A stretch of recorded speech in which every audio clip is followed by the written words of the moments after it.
Hello students, how are you all? I hope you all are fine.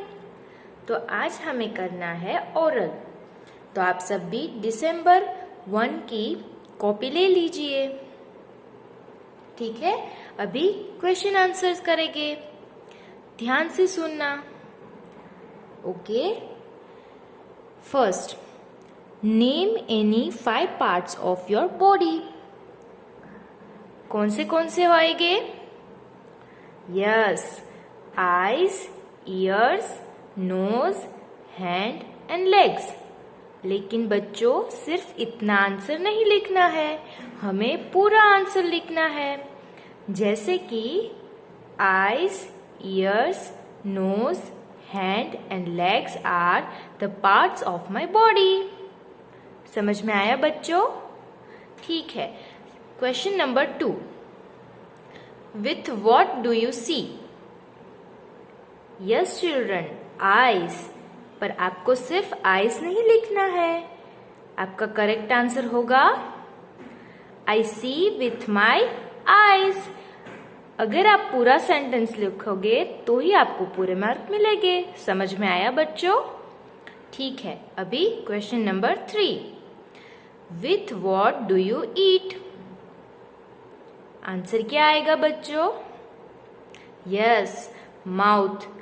लेकिन आपको सिर्फ mouth नहीं लिखना है, करेक्ट आंसर नहीं है वो।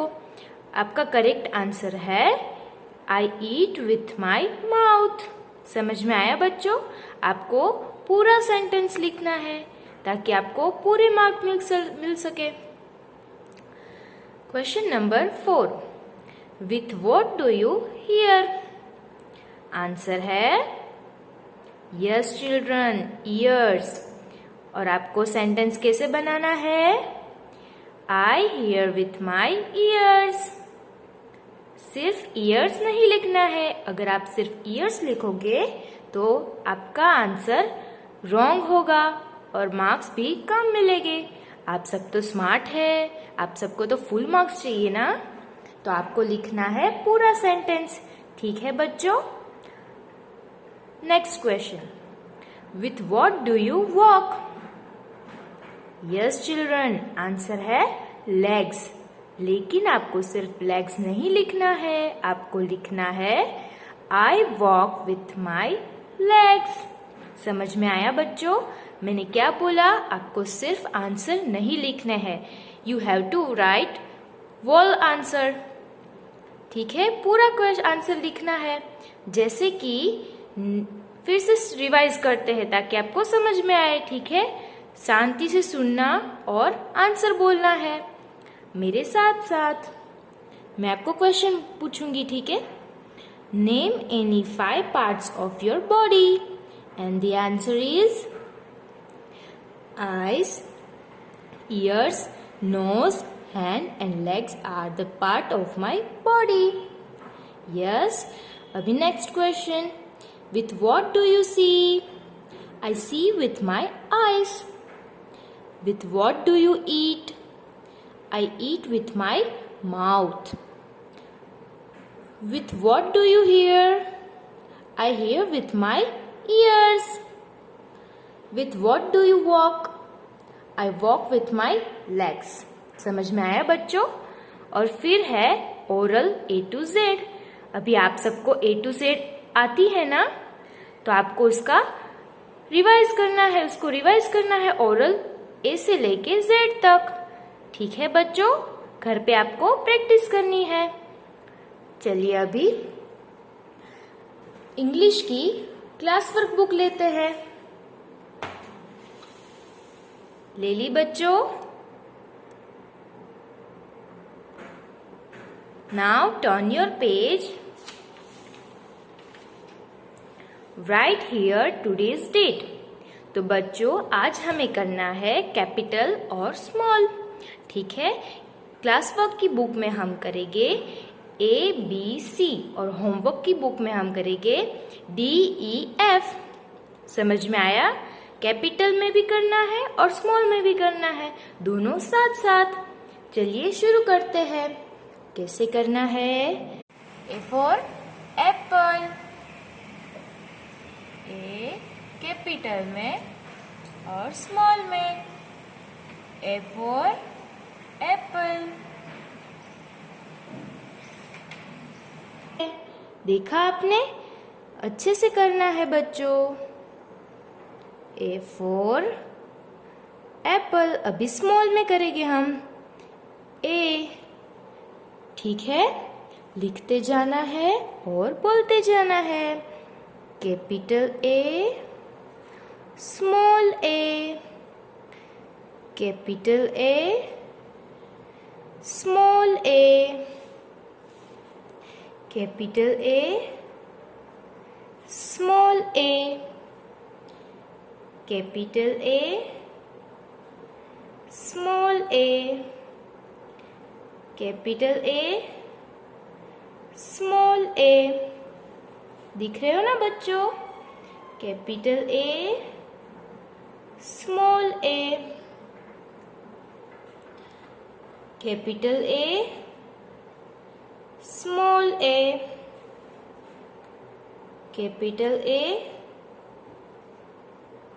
Small a। अभी आएगा B for ball. Capital B कैसे लिखते हैं बच्चों? यस, ऐसे। और स्मॉल b स्टैंडिंग लाइन और फिर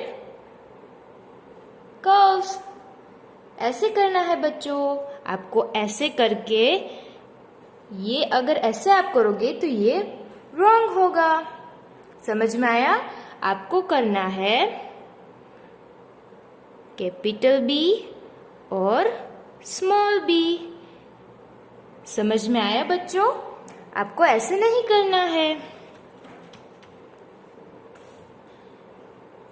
कैपिटल B,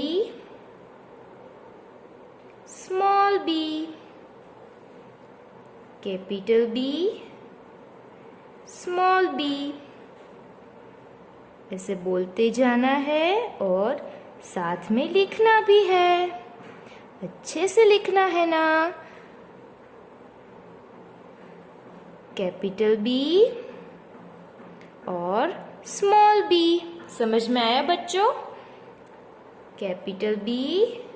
ऐसे आपको रिवाइज करना है क्लास वर्क की बुक में। Small b, capital B, small b, capital B और लास्ट में स्मॉल b। अभी आता है C। C for cat. Capital C बड़ा होता है, ऐसे। समझ में आया? अभी स्मॉल c कैसा होता है भाई? छोटा होता है। स्मॉल c ऐसे लिखते जाना है और बोलना भी है। समझ में आया बच्चों? Capital C, small c, capital C, small c, capital C, small c, capital C, small c, capital C, small c। ऐसे आपको भी बोलना है। Capital C, small c, capital C, small c। तो आपको भी ऐसे क्लास वर्क की बुक में लिखना है। A, B, C कैपिटल में भी और स्मॉल में भी। Right capital and small. समझ में आया बच्चों? नाउ ये बुक को क्लोज कर देते हैं। अभी हमें लेनी है इंग्लिश की homework book. Now turn your page. यहाँ आज की डेट लिखनी है और इसमें हमें लिखना है DEF। ठीक है? कैपिटल में भी और स्मॉल में भी आपको ऐसे लिखना है। ये आपका होमवर्क है। सब करोगे ना? ठीक है, अभी ये बुक क्लोज कर देते हैं।